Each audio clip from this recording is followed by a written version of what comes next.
Hello guys and welcome to this week's video.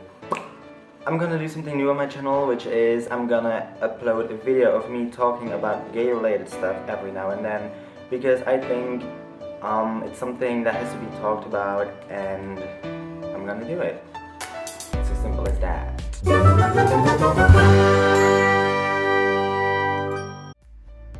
Today is the first episode of that series and I'm going to talk about how you can come out to your homophobic parents, family or friends. And I'm very fortunate that I never had any trouble with coming out. I mean, of course I was nervous and of course I was scared and all that. My friends, my family, my parents, they all were very supportive and I'm very thankful for that. But I know that a lot of people are not so supportive, so that's why I'm going to try to help you out. 4 months ago I posted my coming out video in which I said that everybody who is struggling with themselves or with coming out, accepting themselves, that they could message me, and to be honest I didn't expect any messages, but I got a lot of them and I always tried to help you out. I mean, I tried to answer them. Most of them were actually about being afraid to come out to their homophobic parents, family or friends, and I think that's very sad because if not even your parents or not even your friends support you, you stand totally alone, and that's not okay. Also, if you send me a message on Twitter and I didn't answer yet, please send it again, but send it on Instagram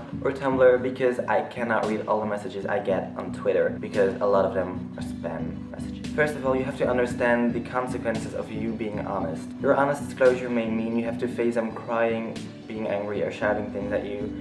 And those things they're shouting at you are most times not meant. I mean, they don't mean it. They are shocked or confused or mad and they shout those things at you that pop up in their heads. And at the end of the day, they don't mean it most times. So try to not take it personally, even though that's a hard thing to do, I guess.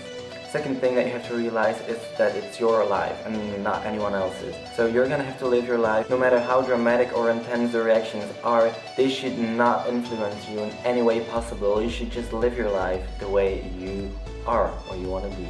You also have to be kind and compassionate. They may try to deny your reality, they may react badly with sorrow or confusion, but after all they love you and they only want the best for you, even though it may not seem like that on the moment. It could also be that they see a future without a wedding, without grandchildren, which is total bullshit because gay marriage is allowed in a lot of countries now, and you can adopt kids, you can, make a baby in another woman's belly.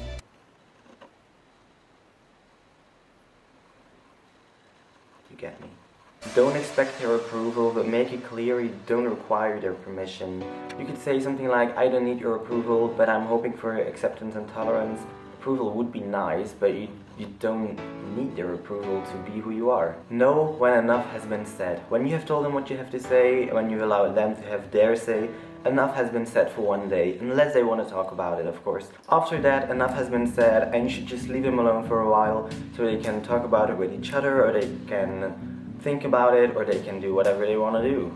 Realize that they may need time. Sometimes it just takes a while to adjust to a new reality.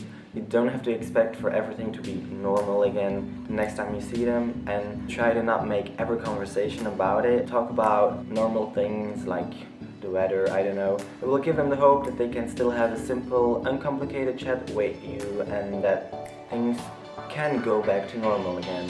Normal in their eyes, I don't know. Normal, does it exist? Whatever. It doesn't mean that you are ignoring it. It doesn't mean that you let them ignore it. It just means that you're giving it a little rest. You have to be prepared for the worst. If you're prepared for the worst, it can never get worse. Also, don't give up on your family. It's your family, they love you after all. But you can give up on your friends. If your friends don't support you, if your friends don't accept you for who you are, you should just leave them behind. You can find new friends. Friends are irreplaceable. Wow. Why is a fucking washing machine making so much noise? Seriously? If you're afraid that your parents will kick you out of the house, you have to have a backup plan. Try reaching out to family members and friends who will support you and will let you stay for a while. If your parents or friends know but are in denial, you're just gonna have to give them some more time.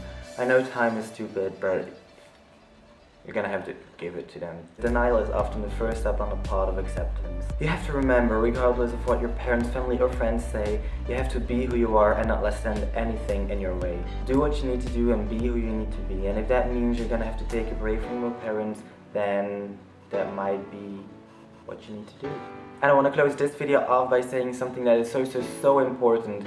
If your parents are violent or abusive, you have to seek immediate help. There's no excuse for child abuse, no matter how old a child is. Okay, so that was the first episode of the series Gay Talk with Lucas, and I hope any of the tips were a tiny little bit useful, and I really hope you work things out now. Give this video a thumbs up if you liked it, or if you want to see more videos in this series Gay Talk with Lucas. Subscribe to my channel, follow me on my social media, which will be linked down below, and I love you guys. See you next week, bye!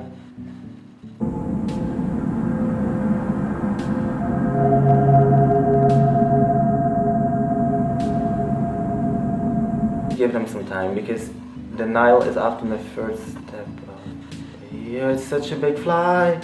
Oh my god, it's... Ugh.